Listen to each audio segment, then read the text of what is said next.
Hello everybody, this is Fernando for the latest Cryptids and Monsters video. Another entry for my Cryptids of the Week. This time focusing again on a random page within the cryptids.wikia.com video. And this week's entry was a rather interesting one because I had just talked about this in my other video that I made the other day, the special edition video where I highlighted some of the questions that are commonly asked regarding my channel and some of the items related to how it was created. One of the questions that was commonly asked is, do I believe in the stuff and the majority of the cryptids and the monsters that I chronicle? And I gave my reasons as to why, and it was very interesting to land on this cryptid as far as the random page because it shows proof that what could be something as far as just like an urban legend type status could next day be 100% true.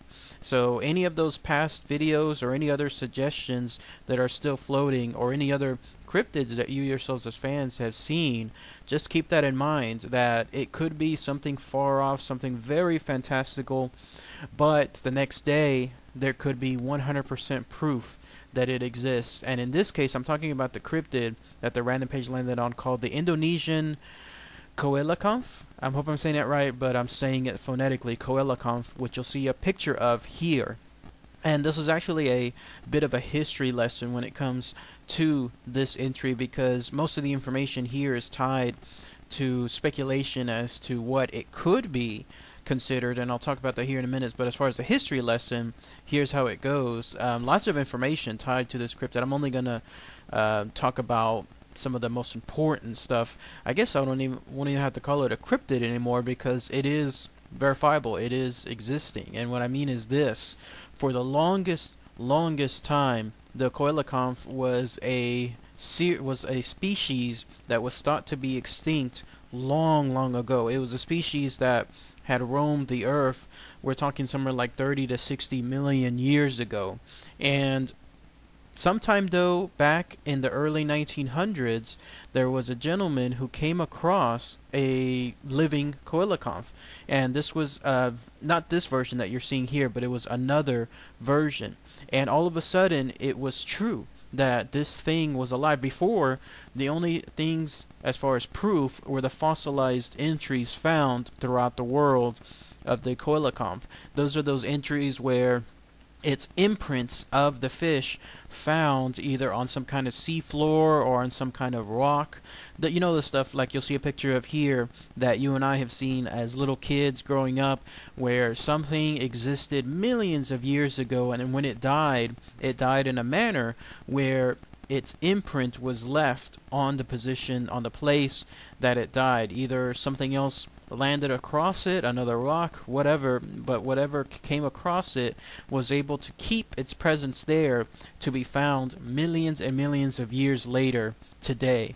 Well, the coelacanth, again, a version of it was found sometime in the early 1900s, and that all of a sudden brought forward the idea that, hey, what was considered long lost and extinct is still living. But the interesting thing about the coelacanth is that it is by far not a robust species. It is something that is considered extremely dangerous. And then this cryptid, or this particular fish, again, I'm not going to call it a cryptid anymore, the Indonesian Coelacanth, is yet a further subspecies that was found not too recent, but it was like in 1997, 1998, and you'll see a picture, another picture of it here. And what's interesting to note about this particular fish or this particular mammal is the fact that it could be considered, and there's heavy speculation on this, but it could be considered what could be the missing link when it comes to that species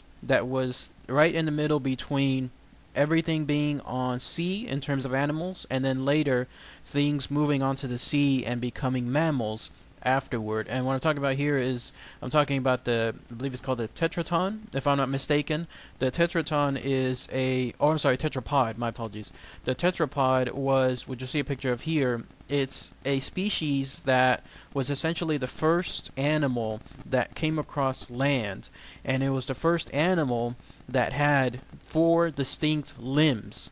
But what was the missing link before the tetrapod, because the tetrapod ultimately led to everything that we know now. And I'm just talking about from a scientific standpoint. I know that there are others that are probably going to immediately start stating something along the lines of religion item, and I don't want to really get into that kind of focus. This is just me just talking from a scientific standpoint, so I'm not saying something is more or against something else when it comes to what led to mammals and humans. This is just me talking on a scientific level, so please, that's the only thing that I'll mention up front.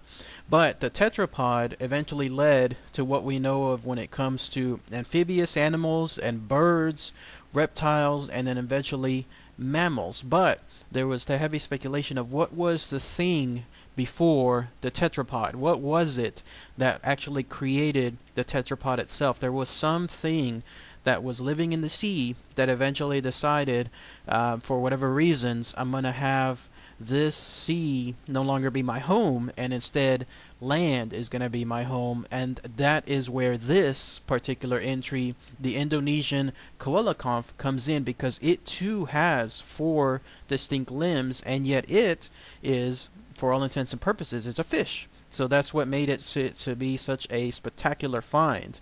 It was found actually again in 1997-1998 by 2 traveling scientists. They were on a honeymoon of some sort, and the gentleman, Mark Erdman, came across what he saw to be a very strange looking fish. This fish at a meat market of sorts, and when he saw it, he immediately started taking pictures of it, because he was a scientist by trade, and his particular field was in the field studying sea life. And so when he saw this particular entry, it just stood out to him so much that he started taking pictures.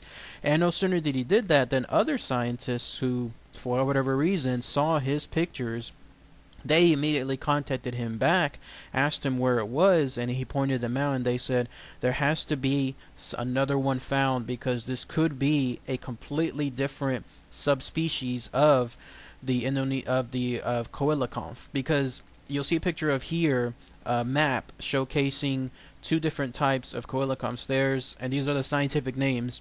There's the Latimeria, I believe it's called the Chalumnae. It's hard to say some of these words, but I believe that's what it's called. That was the one that was found in the early 1900s or so, and that was the only one that was thought to be like the holy discovery when it comes to an extinct fossilized animal that all of a sudden is found today. And so nobody else thought that there was another subspecies. But again, cut to the late 1900s, 1997, 1998, and then you'll see where the purplish area is. That's where this new Indonesian Coelacanth was found. And this particular fish is actually far more rarer, because once it was noted by those other scientists, and once the task was created to try to find another one of these, they were found, but they were found to be very, very rare. In fact, I believe, looking at some of the information, there was presumably somewhere around like 40 or so that were visibly found in and around that particular location. The people that live there, the fishermen, actually know of the species, but in their case, because to them it's just another fish, they weren't really looking at it from a scientific standpoint. On their minds, they didn't really capture these things before, because once they did, they actually found that the meat itself was not very popular with customers. In fact, it was something where it tasted bad, it had too much fat, too much oily grease. It just wasn't like the same standard that some of the other fish they were caught, so that's why they didn't catch them before. But one of those eventually got into the nets and then put into the market, and then that's where that scientist found it in the late 1900s, 1997, 1998. And so once that happened, then the hunt was on to try to find some more. They eventually did find some. The scientists did there. The fishermen found it. They gave it to the scientists. Only a handful had been caught, but the unfortunate thing was these things, for whatever reason, they can live in the sea in that area, but once they're caught and once they're placed into controlled habitats, presumably even with the same type of seawater, they do not last long. The longest one lasted about 6 hours or so. So all they have left, the scientist, is the actual not decomposed bodies, but the actual bodies themselves that are no longer fossilized, no longer imprints on some rock, but rather right there in their hands that they can use and they can study. And this actually could be a monumental discovery, because tying it all back to the tetrapod, it could be, it's still heavily discussed according to the information that I looked at, but it could be the item that was before the tetrapod itself, because nobody seems to know what is that one species that was before the tetrapod itself. What was the metamorphosized animal that was before it that decided, I'm going to go on the land and no longer live in the sea? But in that case, it could be this. It could be the Indonesian Coelacanth. So here you have, again, a fossilized creature that for all intents and purposes should be extinct, and yet here it is on display, viewable to everybody. In fact, I believe it's in the Smithsonian, one of the Smithsonian museums there in Washington, D.C., for everyone to view. It all ties back again to my Q&A that I had the other day, that I was told and asked if I believed in this stuff. It all depends, again, keep things with an open mind, because just like this perfect example states, you have something that was long considered fossilized, just completely extinct when it comes to the timeline of the Earth, and yet here it is, visible in a museum to see. So any of the other cryptids and monsters that I've talked about in the past, who knows, we could just come across something like this, living proof, or in some cases living and then shortly died after proof, but at least we still have it in terms of a possession to view and study and analyze. Pretty interesting stuff.